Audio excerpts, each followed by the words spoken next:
মাছ মাংস ডিম খেয়ে খেয়ে এমন অবস্থা হয়েছে, এখন আর সেগুলো খেতে ইচ্ছা করে না। তো আজকে একটা নতুন জিনিস রান্না করছি, এর আগেও করেছি, তো তোমাদের সঙ্গে সেটা দেখাতে আসলাম। তো অলরেডি একটা বাটি ভাজা হয়ে গেছে, বুঝতেই পারছো ধোকা রান্না করছি। আর একবার আর হচ্ছে কড়াইতে আরেকটু রয়েছে, দাঁড়াতে এই যে কড়াইতে রান্না রয়েছে, এগুলো ভাজছি।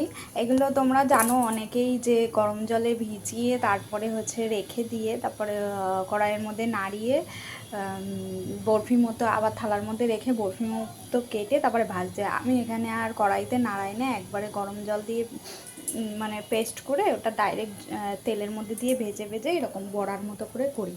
ওতে টাইমও বাঁচে আর ভালোও লাগে। অনেকে বরফির মতো যারা খেতে ভালোবাসে তারা ওরকম করে করবে, আর আমি এইভাবে করি। তো ধোকার জন্য আদা রসুন বেটে নিচ্ছি। এখানে হচ্ছে আদা এক টুকরো দিয়েছি, আমাদের তো দুজনের জন্য এক প্যাকেটই করি, তো সেই জন্য হচ্ছে এখানে 5 টুকরো রসুন দিয়েছি বড় বড় কোয়া, আর আদা দিয়েছি 1 ইঞ্চি মতো, এতটা মতো। তো সেটা বেটে নেবো চলো। আর এদিকে পেঁয়াজ হচ্ছে একটা বড় মাপের পেঁয়াজ দিয়েছে, আর একটা হচ্ছে ছোটো মাপের, আর লঙ্কা যে যেমন খাবে সেরকম দেবে। তো চলো বেটে নিই। আমার হচ্ছে মিক্সার গ্রাইন্ডার এখনও কিনিনি, কিনবো। আমার কিন্তু মিক্সার গ্রাইন্ডারের থেকে এতে করতে বেশি ভালো লাগে, কিন্তু বাটতে পারি, ভেবো না আমি বাটতে পারি না। ঠিক আছে, ডাল সেদ্ধ করবো, আমি কি যা করবো ডাল সেদ্ধ করে আর আলু ভাজা করছি।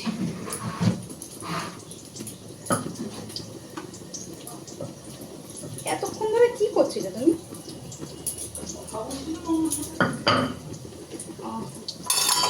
হয়ে গেছে কথা,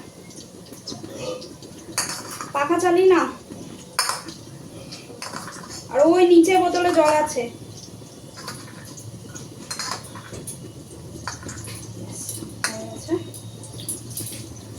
শিলবাটাটা পরে তুলব। শুকনো লঙ্কা ফোড়ন দিলাম,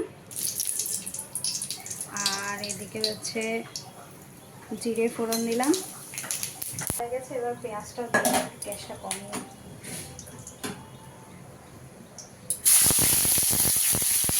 তেল কালকে ছিটেছে, এই দেখো তেল ছিটে কালকে এই জায়গা ফোসকা পড়েছে, বা হাতেও পড়েছে। রান্না আর একসাথে ভালো আছে, এটা ভালো আছে, ভালো হয়েছে। আর একটুখানি নুন হলে ভালো। ওই তরকারিতে যখন দেবো নুন টেনে নেবে এখানে। আদা রসুন বাটাটা দিয়ে দিলাম, আর মুখে চোপড় চোপড় আওয়াজ শুনছো, এটা হচ্ছে ওই বড়া করেছি একটুখানি, আমিও খেলাম।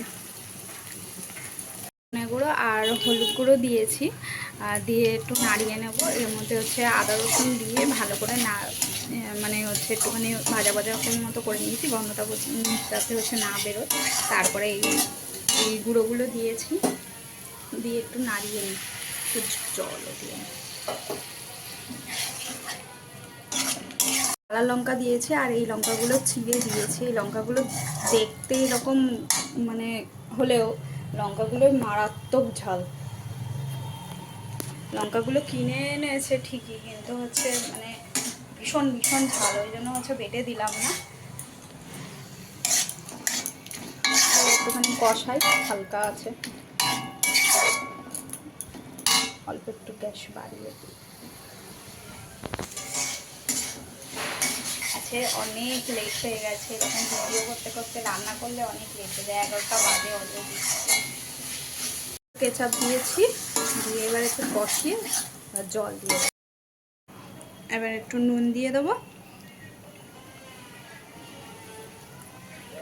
ব্যাস আমার তরকারি কমপ্লিট হয়ে গেছে। এর মধ্যে বড়াগুলো দিয়েছি, অর্ধেক বড়া দিয়েছি, আর অর্ধেক বড়া আবার রাতে যখন করবো তখন দেবো, নাহলে রাতের জন্য তো একবারে করি, পুরো বড়া গলে যাবে।